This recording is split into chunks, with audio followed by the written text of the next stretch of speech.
បាទគ្រប់នឹងជំរាបសួរបងប្អូនយើងទាំងអស់គ្នាបាទថ្ងៃនេះដែរយើងត្រូវនឹងថ្ងៃទី22ខែ8ឆ្នាំ2026បងប្អូនបាទអញ្ចឹងថ្ងៃនេះដែរគឺអេដមីនបានប៉មនាំតម្រុយមកចេះជូនបងប្អូនយើង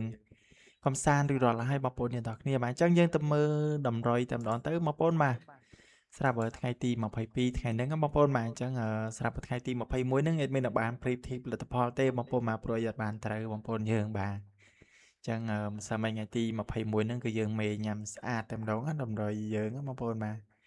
ចឹងនេះតម្រុយថ្ងៃទី22អញ្ចឹងលេខយើងមាន21 22 79ហើយនឹង69ស្រាប់លេខអូយើងមានអូខ្ទង់20ដូចជាខ្ទង់7ហើយ3លេខយើងមាន2 21ហើយនឹង100 12បងប្អូនបាទអញ្ចឹងបើសិនជាបងប្អូនយើងឆ្លាញ់អាចយកទៅផ្សងសំណាងសម្រាប់ថ្ងៃនឹងបានណាបងប្អូនយើងទាំងគ្នាបាទចឹងអេដមីនក៏មានតម្រុយជាជូនបងប្អូនយើងតែប៉ុណ្្នឹងហើយបងប្អូនបាទអេដមីនក៏ចង់ឲ្យតែត្រូវដែរបងប្អូនបាទតែម្សិលមិញហ្នឹងគឺយើងញ៉ាំស្អាតមួយថ្ងៃបងប្អូនបាទអត់អីទេបងប្អូនបាទយើងតម្រុយយើងមានត្រូវមានខុសដែរបងប្អូនបាទអត់មានចេះតែត្រូវទេបងប្អូនបាទជួនកាលក៏យើងជួនកាលក៏គេអញ្ចឹងបងប្អូនបាទបងប្អូនដឹងស្រាប់ហើយបាទអញ្ចឹងបងប្អូនកុំភ្លេចជួយចុចសញ្ញាជាវម្នាក់មួយផងបងប្អូនយើងដែលចូលមើលថ្មីបងប្អូនបាទអញ្ចឹងជូនពរឲ្យសំណាងល្អហេងទាំងអស់គ្នាបងប្អូនបាទ